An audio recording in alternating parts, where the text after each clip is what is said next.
Bienvenue sur FR Daily News. Notre actualité d'aujourd'hui parlera de Demain nous appartient, spoiler, choc, mort d'Éloise, Dorian reçoit une balle dans la jambe. Adèle était dans le coma lors des épisodes de novembre 2023 de Demain nous appartient, mais Barr l'a confondue avec sa sœur Héloïse. Les adolescents sont tombés dans un piège qui a coûté la vie à Corentin. Lors des épisodes de Demain nous appartient diffusés en novembre 2023 sur TF1, Adèle est hospitalisée et tombe dans le coma à cause de sa sœur Héloïse. Cependant, leurs identités étaient mélangées et personne ne pouvait dire laquelle Adèle et Héloïse étaient dans le coma et laquelle avait repris connaissance. La personne qui s'est réveillée était en réalité Héloïse, mais elle a fait semblant d'être sa sœur. Elle trompe Barr, qui croit voir Adèle devant lui. Héloïse décida de pousser son projet jusqu'au bout en allant vivre avec Barr comme si tout était normal.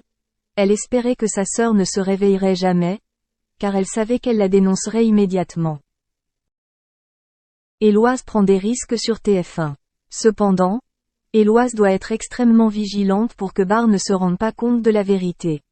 Elle mémorise tout dans leur appartement pour ne pas se trahir, mais son copain s'aperçoit qu'elle ne dessine plus de la même manière.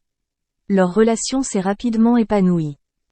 Au même moment, Corentin, Luna, Dorian et Lizzie se préparent à passer la soirée des Halloween ensemble, mais Camille et Nathan les rejoignent avec l'intention de gâcher leur soirée. 6 adolescents se lancent dans une chasse au trésor qui les mène dans une étrange maison où ils ne peuvent contacter personne. La mort de Corentin dans Demain nous appartient. Ils se sont vite rendus compte qu'ils étaient piégés et qu'ils ne participaient pas du tout à un jeu. Alors qu'ils tentaient de s'enfuir par tous les moyens, Corentin fut victime d'un piège et semble mourir. Le groupe sera alors divisé et brisé, de vieilles rancunes réveillées face au danger. Alors que la journée de Dorian touche à sa fin, Luna essaie tout.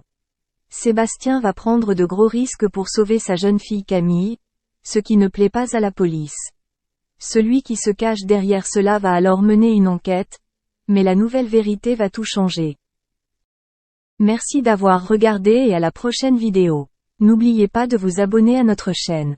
En attendant, faites-nous part de vos commentaires dans la section commentaires ci-dessous. Maëva Guénam est toujours traumatisée par l'affaire de sorcellerie avec Clara Moureau.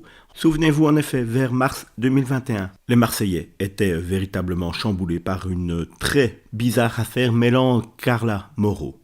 À l'époque, le blogueur Marc Blatta avait révélé que la femme de Kevin avait fait appel à une voyante pour lancer des sorts à plusieurs candidats de la célèbre télé-réalité de W9.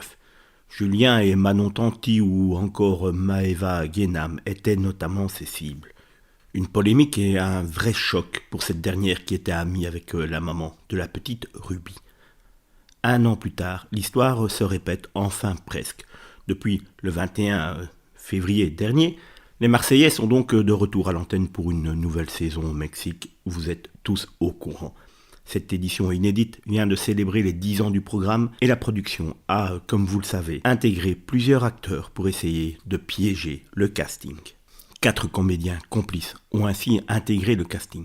Anthony, qui a pour mission d'agacer Julien, à qui il veut prendre la place de chef, Esteban, qui se fait passer pour l'ex, et encore amoureux de Giuseppa, Alexandra, une bouqueuse sur le charme de Benjamin et Ileana, et Ileana, qui joue le rôle d'une femme de Maëva Guénam. Celle-ci veut devenir sa meilleure